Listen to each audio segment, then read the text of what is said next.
Thank you, Tony. I'm Ryan Wain, Executive Director of Politics at the Institute, and I've got some good news. There are things we can do now to kickstart growth, and it gets even better. We think they're possible in a single parliamentary term. All that's needed is a politically courageous government with a clear sense of purpose and direction, although we might have to wait until after the next election for one of those.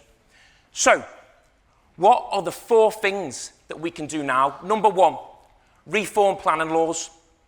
It now takes an average of 4 years to secure planning permission for major national infrastructure, almost double what it was a decade ago.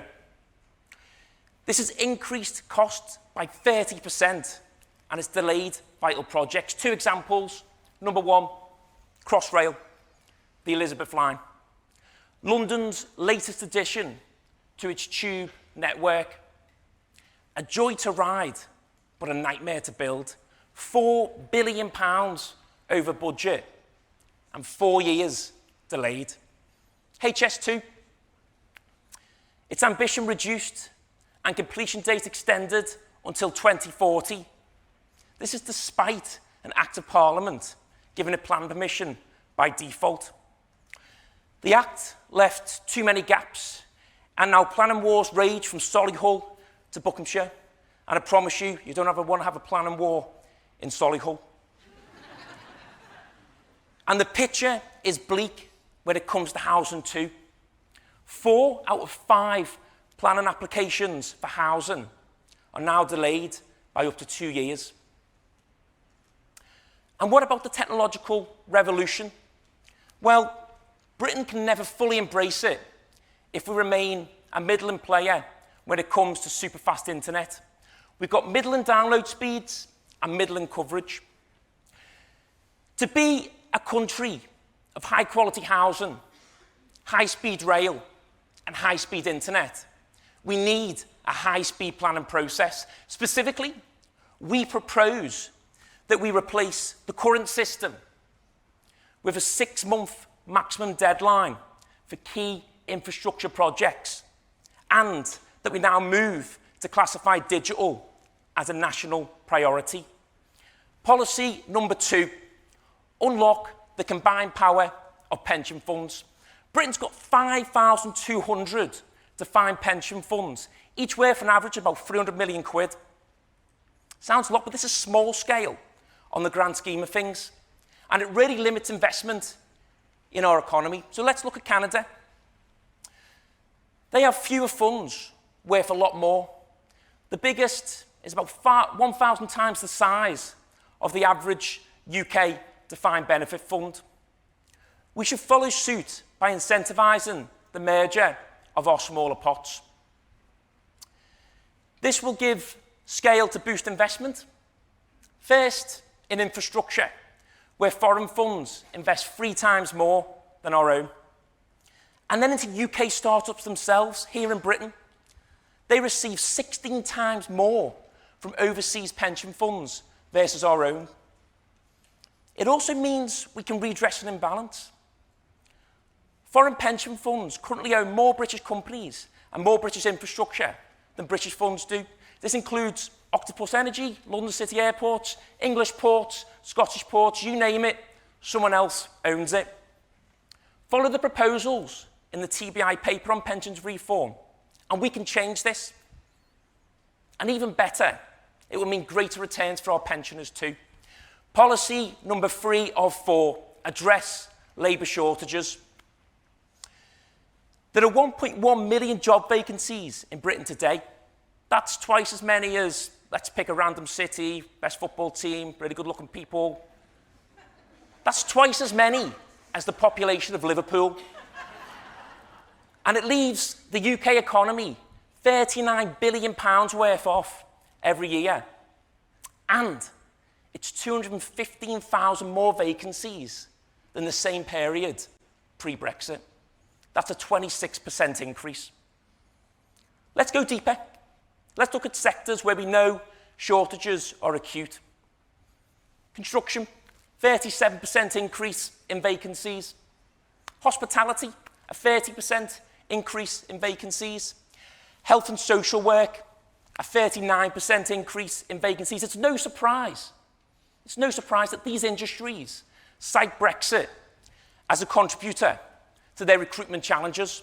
And it's in these industries where inflation remains stubborn, unlike many other EU countries. We're now facing the highest on record migration, yet we have significant labour shortages. Something is wrong with our post-Brexit migration system. The government shortage occupation list is the wrong solution, but it's identified the right problem. But it simply isn't working. It's got high costs and high bureaucracy for employers wanting to fill jobs now. There's a fix for this in the grasp of government. We propose loosening the migration regime for select occupations, including construction and hospitality, specifically for EU workers, enabling them to enter the country quickly at zero cost to employers. Policy number 4 of 4, it's a tough one. Act now to fix our trading relationship with Europe. 20 miles separates Britain from its biggest export market, and we've made it harder and more expensive to sell to them.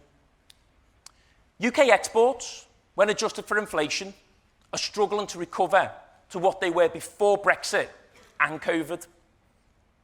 This includes the highly productive chemicals industry, which faces £1 billion of extra costs due to trade frictions. It makes us less competitive. In the time since we struck the trade deal with Europe, the Trade and Cooperation Agreement, chemical exports have risen 25% across the G7, but just 2% in Britain. Car exports are falling. They're falling in most places, but Britain's decline has been 3 times the rate of its competitors, and the impact on production is stark. We're making about half the number of vehicles compared to what we were in 2016. Brexit has hammered UK goods trade. Fix this, and the prize is significant. Indeed, we've got a live case study here in the UK. Let's quickly take a look at a special place that was referred to by one prominent politician as the world's most exciting economic zone. From 2008 to 2019, Northern Ireland had the worst growth performance in the UK. Since 2019, it's the second best performing region behind London. And look how far the West Midlands has fallen, one of our industrial heartlands.